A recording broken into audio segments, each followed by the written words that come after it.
KTM recalls, Yamaha says do not ride, Harley shuffles the front office, and a brand new motorcycle festival pops up in the shadow of Victoria Falls. The garage is quiet, the bike is cooling off, and your brain is still running a couple thousand RPM over the speed limit. This is Haunted Throttle Night Shift, tune in while you tune up. Tonight we are talking about 3 big safety alerts that might hit your garage, and 1 piece of good news if you have ever daydreamed about riding Africa. Let's start with the one that has a lot of people talking. KTM and Husqvarna just dropped a recall across most of the 399 single lineup. If you are on a newer 390 or a 401, your bike might be on that list.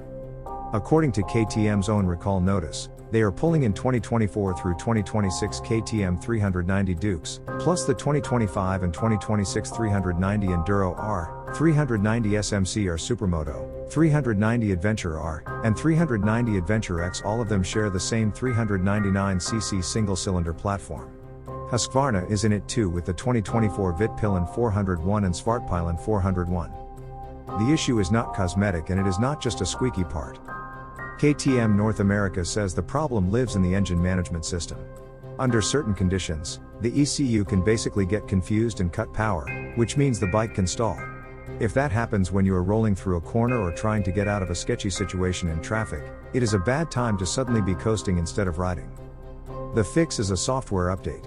No funky part swap, no top-end tear down, but you do need to actually let the dealer plug the thing in and flash it. KTM says this update is free and it is being rolled out worldwide. What does that mean for you if you ride one of these? First, grab your VIN and hit KTM's official recall page, or plug it into the NHTSA recall lookup if you are in the US. That will tell you if your specific bike is tagged. Second, call your dealer sooner rather than later. Once these recalls hit social media, service departments fill up fast.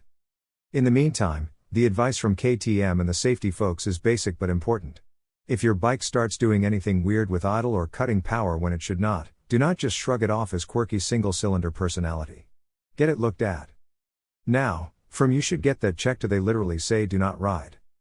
Yamaha's XMAX scooter recall is one of those park it until it is fixed situations. Yamaha is recalling certain 2018 through 2022 XMAX scooters because of a camshaft retainer bolt that might loosen up over time.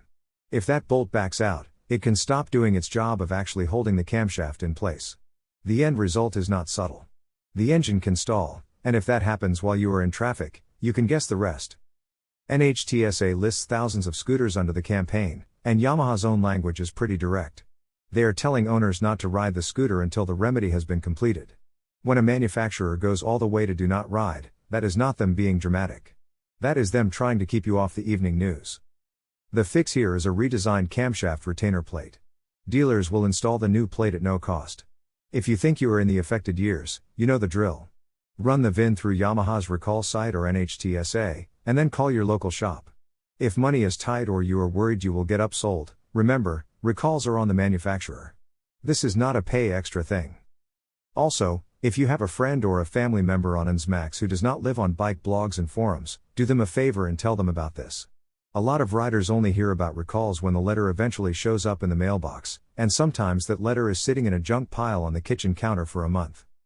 Alright, let's set the tools down and talk Harley-Davidson for a second. This one is not about a specific model, but it could change how the company moves over the next couple of years. Harley just announced that 2 big names in the executive suite are stepping down at the end of 2025.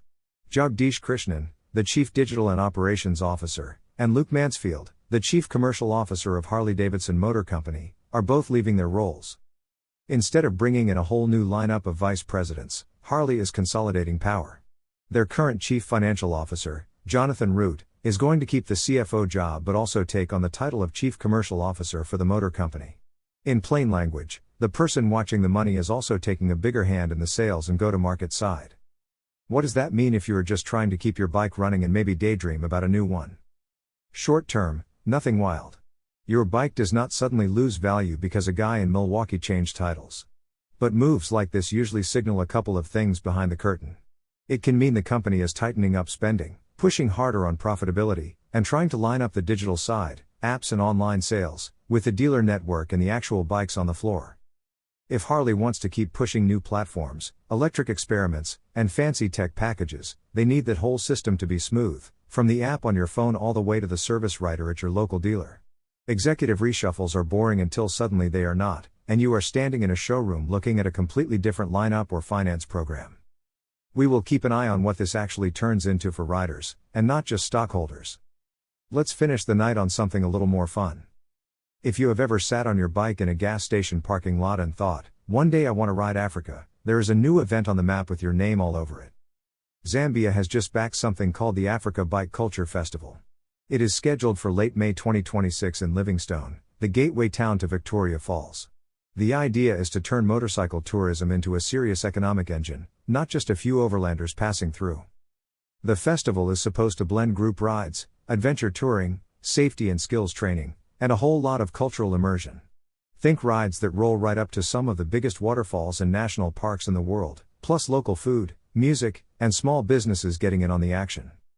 For Zambia, this is about diversifying tourism and putting themselves on the map as an adventure hub, not just a stopover. For riders, it is an excuse to finally put that one day I will ride Africa dream into an actual calendar entry. Is it cheap? Probably not. Is it logistically easy? Also no. But it is good to see motorcycles used for more than just traffic reports and noise complaints. When a country says, we want to build a whole festival around bikes, that is worth paying attention to. So, to recap tonight's night shift while you wipe the last bit of chain lube off your hands. If you are on a newer KTM 390 or Husky 401, check your VIN and get your ECU update booked. If you or someone you love rides a 2018 through 2022 Yamaha XMAX, that is a do not ride recall until the new camshaft plate is in. Harley is reshuffling the front office and tightening up how the money and the sales side talk to each other. And halfway around the world, Zambia is trying to turn motorcycle tourism into a new kind of gold rush with the Africa Bike Culture Festival. Your job is the same as always. Know what you are riding. Know what you are rolling into. And when in doubt, check the recalls before you check your tire pressures. This has been Haunted Throttle Night Shift. Ride safe, watch for stalling singles and loose bolts, and I will see you in the next one.